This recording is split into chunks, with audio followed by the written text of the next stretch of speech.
Then kapag may mag-imam, dapat ang mag-imam naman sana yung may alam. Hindi yung, subhanallah, hindi niya alam gagawin niya. Kung may mali sa loob ng sala, dapat maalam sa sala. At dapat pag tayo na sa loob ng masjid, dapat magkakadikit yung linya. Hindi yung may nakabante, hindi magkakalayo.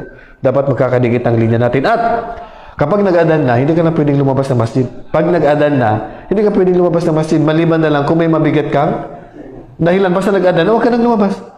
Hindi mo aatin ka, ano lang? Magre-report ka lang, tapos alis ka naman. Pag nautot ka, Ustad, pwede. Pag nautot ka, huwag ka nang lumabas sa masjid. Pag nandun ka na sa loob ng masjid, at iwasan mong dumaan sa harapan ng nagsasala. Sa harapan ng nagsasala mag-isa o sa harapan ng imam.